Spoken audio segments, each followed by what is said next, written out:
ขึ้นมาเพื่อเป็นการสักการะบูชาตามฮีตเก่าของเดิมของคนบูฮานในสมัยนั้น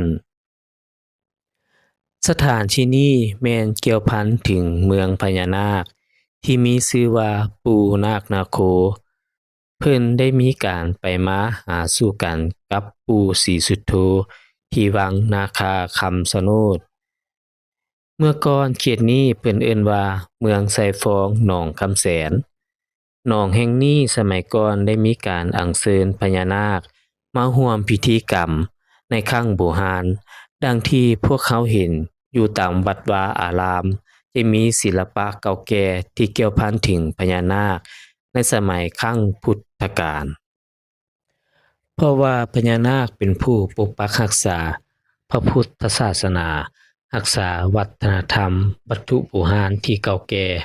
ของคนโบราณสร้างไว้จนถึงปัจจุบันพญานาคเพิ่นเสวยชาติเป็นหมื่นๆปีในตำนานได้กล่าวว่าหนองคำแสนแห่งนี้เป็นบ่อนเกิดขององค์พญานาคที่ได้ขึ้นมาร่วมสร้างพระธาตุหลวงคนโบราณเพิ่นได้กล่าวเป็นตำนานบอกว่า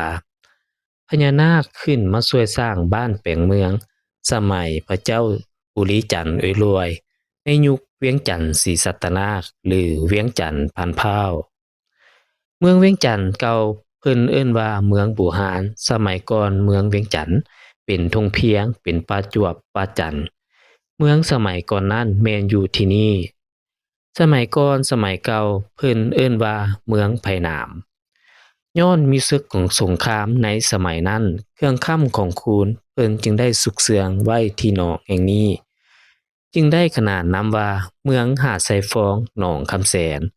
เพราะในตำนานได้บอกว่ามีปราสาท3หลังที่เฮ็ดด้วยคำเงินและทองที่สุกเสืองไว้หนองแห่งนี้อยู่ทางเบื้องหน้าพระเจ้าใหญ่ส่วนฝากเบื้องพุ่นเพิ่นเอิ้นว่าโผนทาหรือท่าเรือก็คือเรือคำ9คัน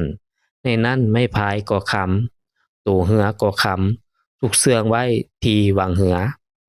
ส่วนผักคำตันใหญ่สำคนแม่นสุกเสื่องไว้ที่ปากเจ้าฝากเบื้องพุ่นเพิ่นเอิ้นว่าบางคองก็คือข้องคำเก้าตุ้มใหญ่ซำจุ้มมอนโบราณคล้ายคือกระด้งใหญ่เลี้ยงตัวม่อนที่ได้สุกเสื่องไว้ที่นั่น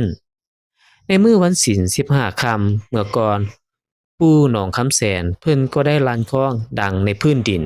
ผู้เฒ่าผู้แก่ในสมัยนั้นก็ได้ยินเป็นประจำทุกๆปี